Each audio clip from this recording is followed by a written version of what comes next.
السلام عليكم، تحياتي للجميع. وفي هذا الفيديو نعطيكم ابرز مواجهات ربع نهائي كاس العالم للشباب المقامه في الشيلي: اسبانيا، كولومبيا، المغرب، امريكا، مكسيك، الارجنتين، النرويج، فرنسا. مواجهات حارقه ضمن منافسات كاس العالم للشباب. نعطيكم موعد والتوقيت. قبل ما نعطيكم الموعد والتوقيت ما فيها باس خلينا لايك للفيديو واشتراك في القناه وفعل ذاك الجرس ليصلك دائما جديد عن باقي مباريات كره القدم. غنبداو باول مواجهات اليوم. كاين جوج مباريات اليوم، كاين مباراه اسبانيا وكولومبيا والمكسيك والارجنتين.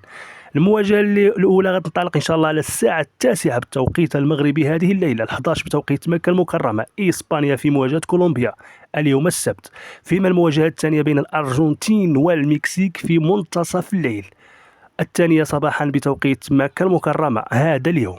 فيما مباريات يوم غد الأحد جوج مواجهات قوية. أول مواجهة بين أمريكا والمغرب يوم غد الأحد 12 أكتوبر على الساعة 9 بتوقيت المغربي، 11 بتوقيت مكة المكرمة، 8 بتوقيت غرينتش المغرب أمريكا. فيما مواجهة الختامية من دور الربع نهائي كأس العالم للشباب، فرنسا في مواجهة النرويج غدا يوم الأحد في منتصف الليل بتوقيت المغربي، الثانية صباحا بتوقيت مكة المكرمة. مباريات ومواجهات حارقة ضمن منافسات كأس العالم للشباب المقامة في الشيلي. برأيك من سيتأهل إلى نصف نهائي؟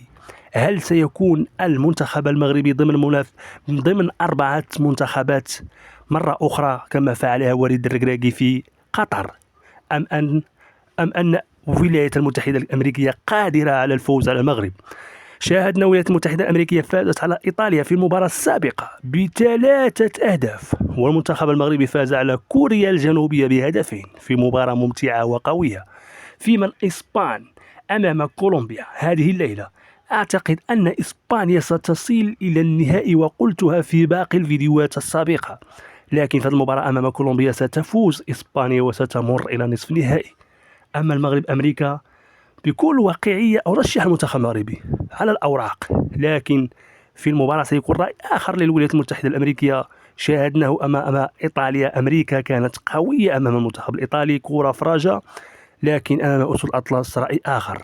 فيما مباراة المكسيك الأرجنتين، أعتقد أن الأرجنتين ستمر إلى نصف نهائي. وتذكروا كلامي، المنتخب الأرجنتيني قادر إلى الوصول إلى النهائي مرة أخرى كما فعل الكبار في قطر. فيما فرنسا أمام النرويج، أعتقد أن فرنسا ستمر إلى النصف نهائي. وتذكروا كلامي، هذه توقعاتي. أتوقع إسبانيا والمغرب والأرجنتين وفرنسا في النصف النهائي. المغرب فرنسا في مواجهة ستكون أخرى مكررة للكبار في مباراة كانت في قطر. الآن للمنتخب للشباب فرنسا المغرب. أما النصف الآخر أتوقع إسبانيا الأرجنتين. وتذكروا توقعاتي جيدا، إلا كرة القدم لا ثقة في عتيقة. مهم هذه توقيت وموعد مباريات كرة قدم، وإن شاء الله كل التوفيق لأسود الأطلس محمد وهبي وليداته كما فعلوها أمام إسبانيا والبرازيل وكوريا الجنوبية، قادرين الفوز على الولايات المتحدة. تذكروا كلامي جيدا. هذا ما نتمناه للكرة المغربية، ونتمنى نصف نهائي آخر، وهذه المرة سيكون أمام المنتخب الفرنسي، لأن النرويج صعب أن تفوز على فرنسا إلا ما قدر الله وشاء.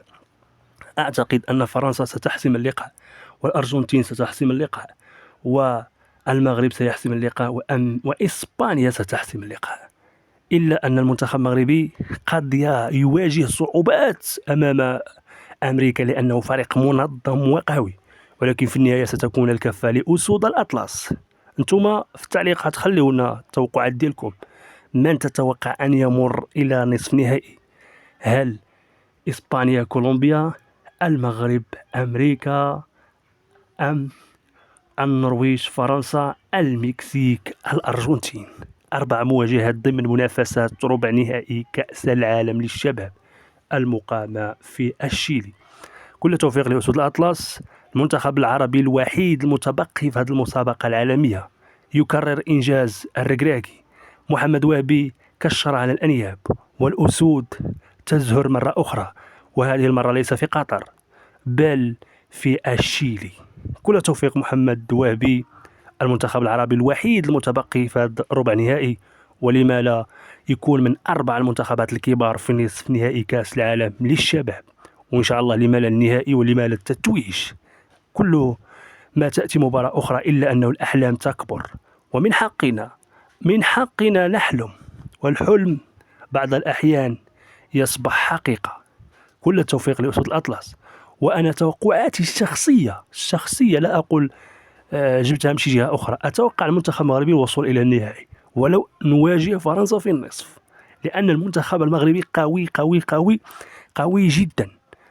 وكل توفيق لأسود الأطلس. نعود نكرر لكم توقيت الموعد ديال المباريات: إسبانيا كولومبيا اليوم في 9 بتوقيت المغربي، فيما المكسيك أرجنتين اليوم السبت منتصف الليل بتوقيت المغربي، 8 صباحا بتوقيت مكة المكرمة. فيما مباريات الغد الأحد أول مواجهة المغرب أمريكا على الساعة 9 بتوقيت المغربي. فيما مباراة الختامية النرويج فرنسا على الساعة منتصف الليل بتوقيت المغربي يوم غد الأحد. فرجة ممتعة لعشاق كرة القدم، وكل توفيق لأسود الأطلس. وما فيها باس لو وصلتي معنا حتى لهاد اللحظة، فعل هذاك الجرس وخلينا واحد لايك ليصلك دائما جديد. ونتمنى من الله يكون كيعجبكم التحليل ديالي. أنا فقط أعطي رأيي الشخصي. أتوقع نصف نهائي بين المغرب وفرنسا والأرجنتين وإسبانيا. هذه هي توقعاتي لنصف نهائي، وأي واحد كيشوف بمنظورة أخرى يخلينا التوقع ديالو من سيمر إلى نصف نهائي كأس العالم للشباب المقامة حاليا في شيلي. وتحياتي للجميع مرة أخرى، ونختم هذا الفيديو بأفضل الصلاة والسلام على سيدنا محمد صلى الله عليه وسلم، وإلى اللقاء، والسلام عليكم ورحمة الله. وفرجة ممتعة لعشاق كرة القدم.